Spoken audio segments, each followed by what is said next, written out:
बिस्मिल्लाहिर्रहमानिर्रहीम। Dear students, अस्सलाम वालेकुम। लास्ट लेक्चर में हमने कुछ चीज़ें सीखी थी और आज हम सीखने जा रहे हैं साइन कन्वेंशंस फॉर लेंसेज। जिस तरह मिरर के लिए हमने कहा था कि फ़ोकल लेंथ किस मिरर के लिए पॉजिटिव ली जाएगी, किसके लिए नेगेटिव ली जाएगी, जो P है वो किसके लिए पॉजिटिव, किसके लिए नेगेटिव, और Q जो कि इमेज का डिस्टेंस था वो किस मिरर के लिए पॉजिटिव है और किसके लिए नेगेटिव है। तो बिल्कुल इसी तरह लेंसेज के लिए भी साइन कन्वेंशंस हैं और यहाँ पे हम देखेंगे कि किस लेंस के लिए क्या चीज़ पॉजिटिव और क्या चीज़ नेगेटिव ली जाती है। तो ये हम देखेंगे बेटे साइन कन्वेंशन में। सबसे पहले देखिए focal length is positive for converging lens. Converging lens के लिए फोकल लेंथ पॉजिटिव ली जाएगी और डाइवर्जिंग लेंस के लिए नेगेटिव ली जाएगी। उसके बाद बात आती है जी ऑब्जेक्ट डिस्टेंस आपको पता है Q से डिनोट किया जाता है। P इज़ पॉजिटिव, ये object is towards the left side of the lens.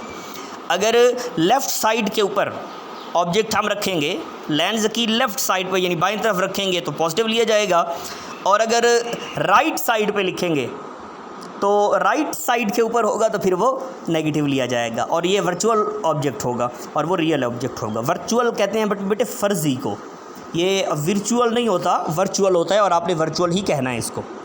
उसके बाद हम बात करेंगे इमेज डिस्टेंस की, यानी Q कि Q is positive for real image. अगर रियल इमेज है और वो राइट साइड के ऊपर बनता है तो ये पॉजिटिव होगा, और अगर लेफ़्ट साइड के ऊपर बनता है तो ये वर्चुअल इमेज होगा और इसे हम नेगेटिव में लेंगे।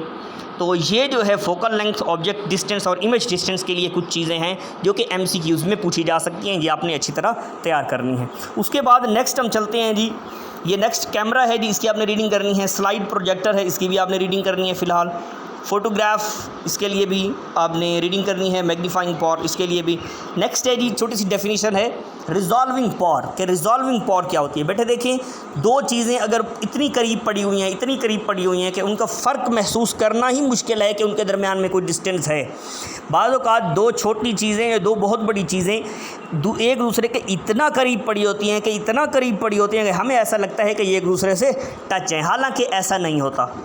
तो उसको देखने के लिए कि इनके दरमियान कितना डिस्टेंस है और दोनों में क्या फ़र्क है, इसकी जो पावर होती है इसे कहते हैं रिजॉल्विंग पावर। तो ये देखेंगे कि क्या होती है। The resolving power of an instrument is its ability to distinguish between two closely placed objects और पॉइंट सोर्सेज।